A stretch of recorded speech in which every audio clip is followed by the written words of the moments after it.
Oh, I ran out of juice. I'm terrible. This is the worst tutorial of all time.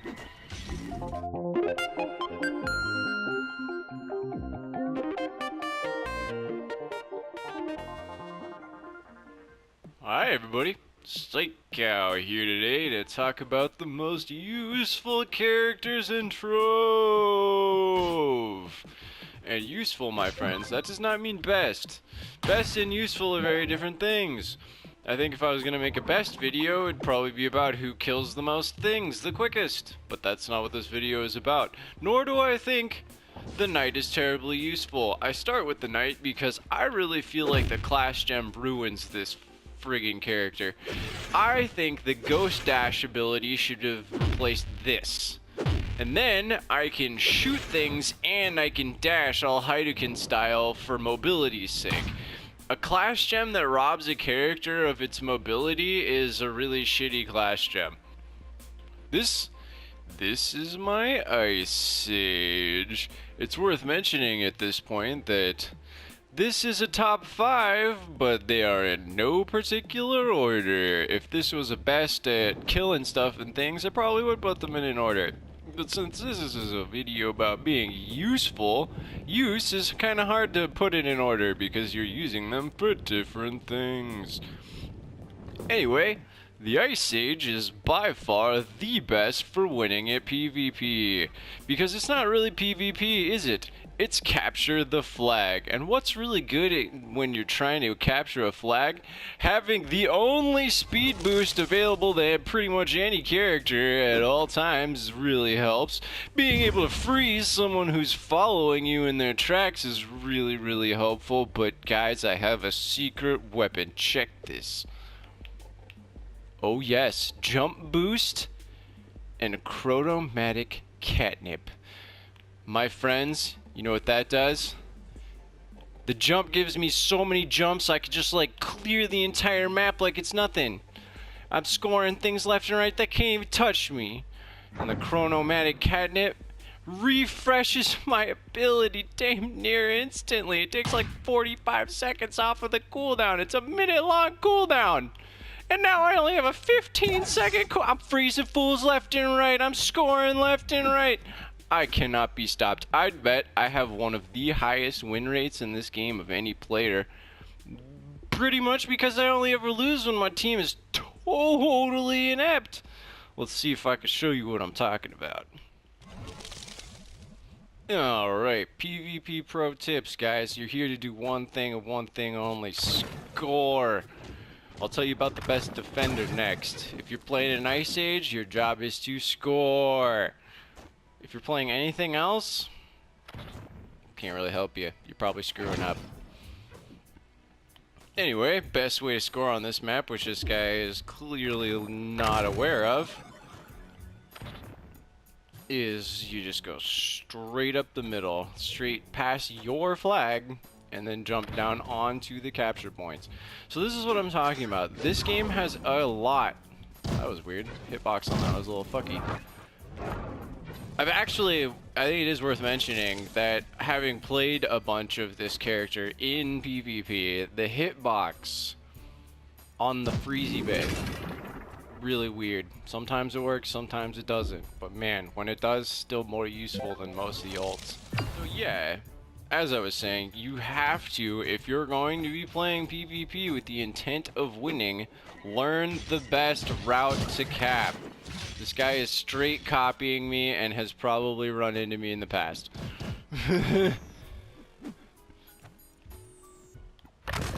Except he doesn't have the cool helmet like me.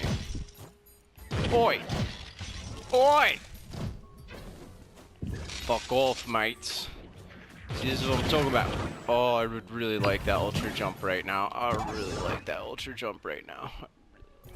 See? Know your route. It's not interesting. I'm not gonna call this fun. This is probably one of the most poorly developed PvP systems in the entire system of PvP systems, where I can just blast past toddlers like it's nothing because they don't understand focus. See, this guy can learn from observation. And since he's trying to accomplish a thing, I'm gonna help him accomplish that thing. That was all me. I don't know if you realize this, but everything about my kit is awesome for capturing a flag. When I shoot someone, they get slowed down when I get hit, or when they get hit. When they're frozen, I can just thunderfuck them with my eyeball icicle majigger, which I probably should do a little bit more. Honestly, I feel like I focus a little bit too much on running away, and it basically leaves me with an enemy right at my back a lot of the times. And I think if I just whipped around and ganked them real quick, it would probably be more effective. Oh, am I gonna make it? Am I gonna make? Ah! So yeah, that's what I'm talking about. Now, the only thing that it seems that counters this beast is what I'm gonna talk about next. Right, since my team might actually be able to figure this out, and since my effective counterpart is basically on the other team, I'm gonna show you what I'm talking about. The only thing that seems to counter an Ice Age is the infinite stun lock of the Fae. So I think if you can get yourself one of these that does energy regen, oh, I really need to switch to that. I think my Dino Tamer has that right now. Oh yeah, right there. Ah, there's a way around all of it. Ah, I'm just letting everybody. I'm such a shitty teammate. I'm the inept guy I was talking about. Ah, so there is a way around it. You can swap flags. This is the best tutorial of all times. We're learning. But yeah, the stun lock of the Fae is bullshit. Like, as you see, even though I'm still dying kind of a lot, I'm pretty effectively countering that guy who's basically just mere Mr. Guileful with the help of this Ice Age. So yeah, you get a Fae, you get him on defense, you might actually win, assuming your team's not retarded. See, so like, I mean, defense is nice and all, but the Faes aren't, rarely are you gonna get countered hard by a Fae. And so you might as well just go Ice Age and try and win all the time. Why not? It's just the way to be, the way to play, and the way to shoot. Up next, we have something that will probably be of a little bit of debate to people, but in my personal opinion, the Pirate Captain is one of the best characters to have fully geared out and ready for Shadow Tower. Because think about it, everybody and their mom is a gunslinger, or a shadow hunter, or a neon ninja, and even there's quite a bit of candy barbarians out there too. One thing you don't really see a lot of people using in the Shadow Dungeon is the Pirate Captain. And one thing that a lot of people don't give him a lot of credit for is the massive amounts of DPS that he can put out with these two turrets when you maximize for attack speed. Attack speed, crit damage, oh, woof. Killing stuff night and day. Now, I'll admit, I'm really hate the new gem upgrade system because I fully upgraded a new 3-star Stellar Empowered gem, and it leveled up to quite a bit lower than things were guaranteed to level up to before the update, which says to me, spend money on gems! Because of this nerf to the upgrading of gems, my Pirate Cap is not quite as balls to the wall awesome sauce as he was before I tried to re-roll a gem and it had physical damage, and then I gave it to a physical damage guy instead of trying to wait for time-gated stuff so that I could re-roll the gem again. God, I hate this system. Moving on. Pirate Captain is still baller. Baller. Why is that? This here, Searing Light. That damage over time effect, and I'll show you by pointing to it specifically, it activates like a flood of coins.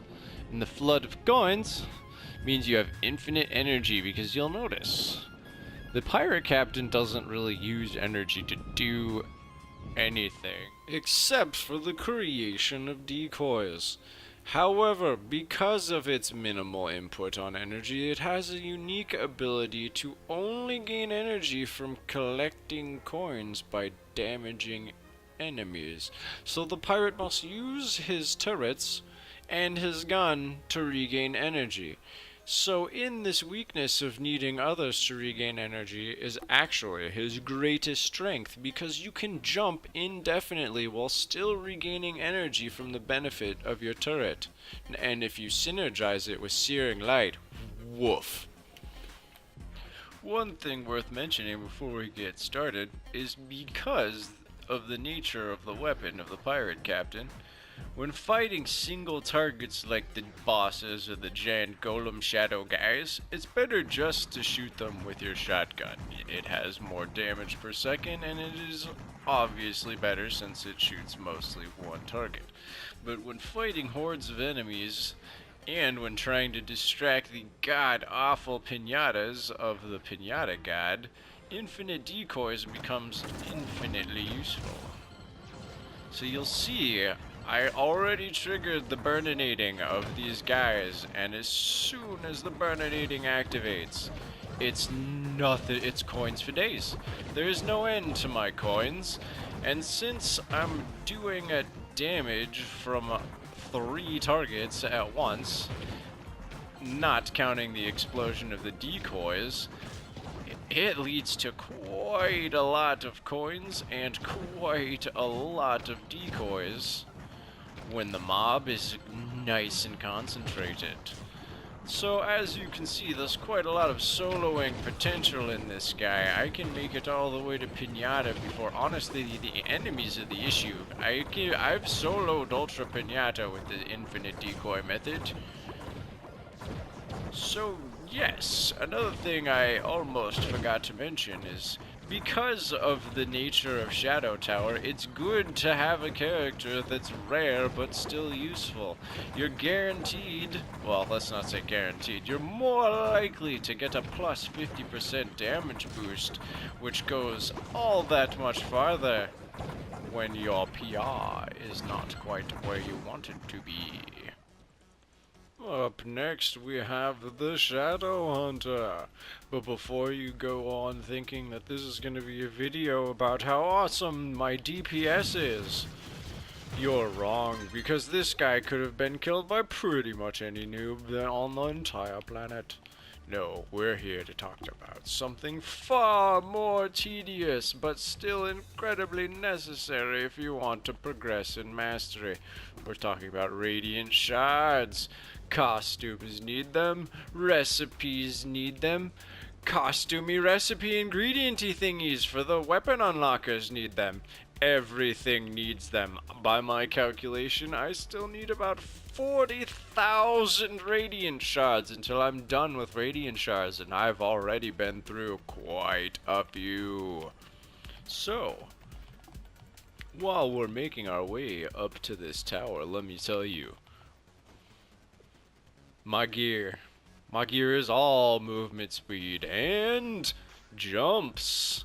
Very important, because we're farming shards here. It's about speed. My damage, by virtue of having this kind of gear, is already more than enough to pop some radiant bow crappy boxes. So to make myself even better, we've got the trailblazing emblem. You gotta have those extra jumps and movement speed, my friends, because let me tell you, when I swig one of these, I get so many jumps. Holy God. And just for some extra movement speed gravy, since all that matters is my ability to shoot, I threw on the Berserker emblem. Let me show you. Once I down the Radiant Shadow Hunter vial of awesomeness, my jumps go from 51 jumps all the way up to 69 jumps. But you'll notice I don't like to chug them all the time. You'll burn out your 30 flasks really quickly, or less if you're not quite as progressed as I am.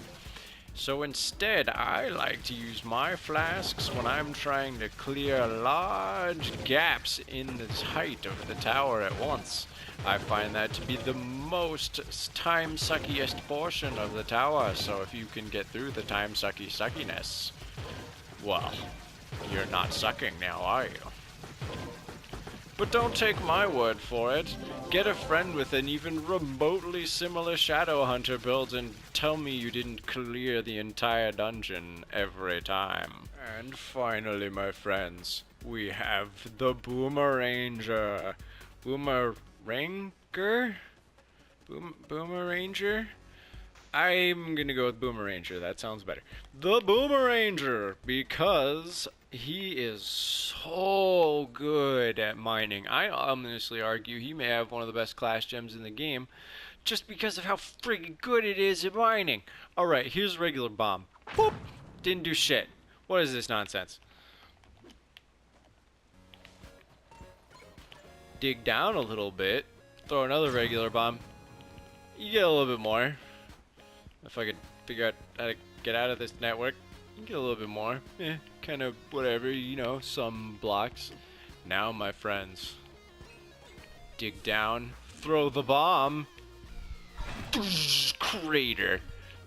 Cleared everything down to floor level, and I'm pretty sure it clears things down to floor level so it doesn't blast through the bottoms of dungeons, causing enemies to fall out and screw you royal.